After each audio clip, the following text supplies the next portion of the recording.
Hello viewers, আসসালামু আলাইকুম। আশা করি আপনারা ভালো আছেন, আমিও ভালো আছি। আমরা অনেকে নার্সিং পরীক্ষা দেই, কিন্তু অনেক সময় যখন আমরা ফার্স্টের দিকে যাই যে আমরা কি সেখানে ফিল আপ করবো, এই সম্বন্ধে আমরা দ্বিধাদ্বন্দ্বে পড়ে যাই।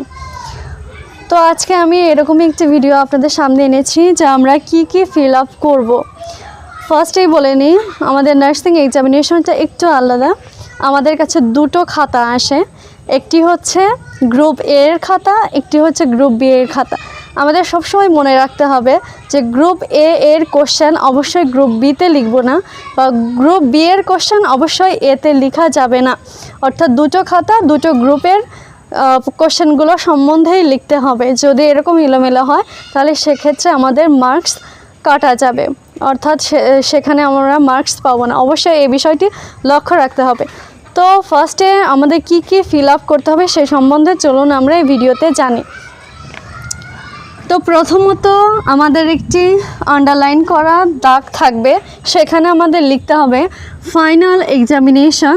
সেখানে আপনারা যে ডেটে পরীক্ষা দেবেন অবশ্যই সে ডেটটাই উল্লেখ করবেন। আমি এখানে লিখেছি 5 অগস্ট 2022, অর্থাৎ 5ই আগস্ট 2022। আপনারা যদি এখন চার তারিখে পরীক্ষা দেন বা 10 তারিখে, যে তারিখেই হোক, সেই ডেটটা সেখানে উল্লেখ করতে হবে। সেকেন্ড, আমাদের কোর্সের নাম কি, এটা কিন্তু ওখানে লিখতে হয়। তাছাড়া এটা আমাদের ভাইবা এক্সামের জন্য খুবই গুরুত্বপূর্ণ। অনেক টিচার আমাদের জিজ্ঞেস করে তোমরা যে কোর্সে পড়ছো সেই কোর্সের নামটা কি। তো সেটা হচ্ছে diploma in nursing science and midwifery. তারপরে আমাদের লিখতে হয় সাবজেক্ট, অর্থাৎ আমি কোন সাবজেক্টে সেদিন পরীক্ষা দিচ্ছি, অ্যানাটমি, মাইক্রোবায়োলজি, ফান্ডামেন্টাল, যে সাবজেক্টই হোক সেই সাবজেক্টটি ফুল লিখতে হবে। তারপরে রয়েছে সাবজেক্ট কোড, অর্থাৎ আমি যে সাবজেক্টটি পরীক্ষা দিচ্ছি সেই সাবজেক্টের কোড কত, সেই সাবজেক্টের কোডটাও উল্লেখ করতে হবে। অবশ্যই আমাদের কাছে যে অ্যাডমিট কার্ড রয়েছে সেটা বের করে আমরা কিন্তু ফিল আপটা করবো, তা না হলে আমাদের ভুল হবে।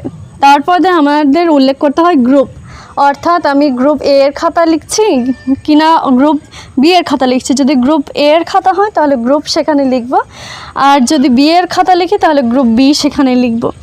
তারপর আমাদের লিখতে হয় রোল, আমাদের রোল কত সেটা সেখানে উল্লেখ করতে হয়। অবশ্যই একটা জিনিস বলবো, অনেক সময় আমরা ভুল করে ফেলি, রোল লিখতে গিয়ে অনেক সময় কাটাছেঁড়া করি। এই বিষয় যদি হয়ে থাকে অবশ্যই হলে যে থাকবে, যে ম্যাম বা স্যার, তাদেরকে বলতে হবে যে স্যার অথবা ম্যাম আমার এই জিনিসটা কাটাছেঁড়া হয়ে গেছে, এখন কি করব। তারা অবশ্যই আপনাদের একটা সলিউশন দিবেন।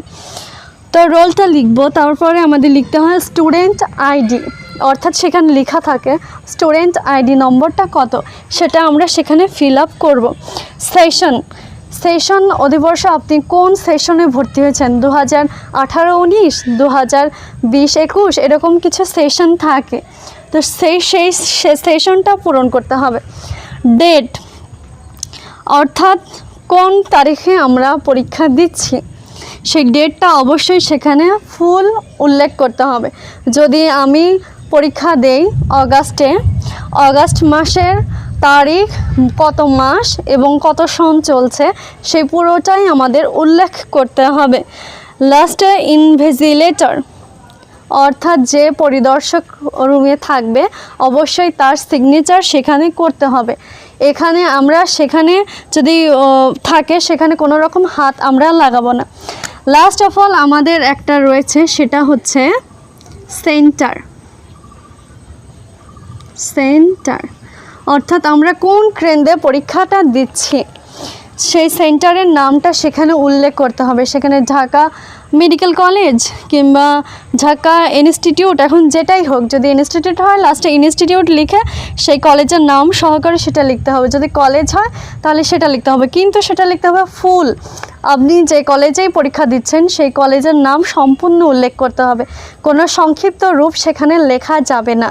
অর্থাৎ সাধারণত এই সকল জিনিসই একটি পরীক্ষাপত্রের সামনে থাকে, এই সকল জিনিসগুলোই আমাদের পূরণ করতে হয়। অবশ্যই এই সকল জিনিস পূরণ করার পর আমরা যেটাই লিখব, লেখার শেষে অবশ্যই লাস্টে দেখব যে ইনভিজিলেটর অর্থাৎ যে পরিদর্শক রয়েছে তার সিগনেচার আমাদের খাতায় আছে কিনা। যদি না থাকে অবশ্যই টিচারকে ডেকে তারপর বলতে হবে যে ম্যাম আমি সিগনেচারটা পাইনি, অবশ্যই তারা তখন দিয়ে দেবে।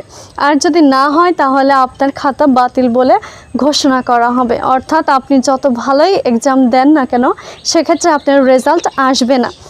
এমনও হতে পারে আপনি যদি রোল ভুল করেন, যদি রোল নম্বর ভুল করেন অবশ্যই আপনার রেজাল্টটা আসবে না, কারণ আপনার যে রোলটা আপনার নিজস্ব সেটা বাদে যদি দু একটা অন্য অক্ষর থাকে বা ভুল বশত হয়ে যায় সেক্ষেত্রে সেটা ভুল বলেই গণ্য করা হবে, কারণ সেক্ষেত্রে রেজাল্ট আপনার রোলের ক্ষেত্রে সেগুলো আসবে না।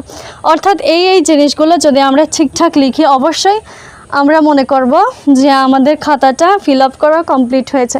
এই ভিডিওটা আপনাদের জন্য খুবই গুরুত্বপূর্ণ। শুধুমাত্র যারা ফার্স্টে এক্সামটা দিবেন তারা অবশ্যই অনেক কিছুই জানেন না।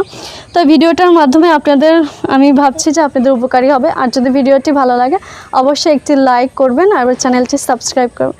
আসসালামু আলাইকুম।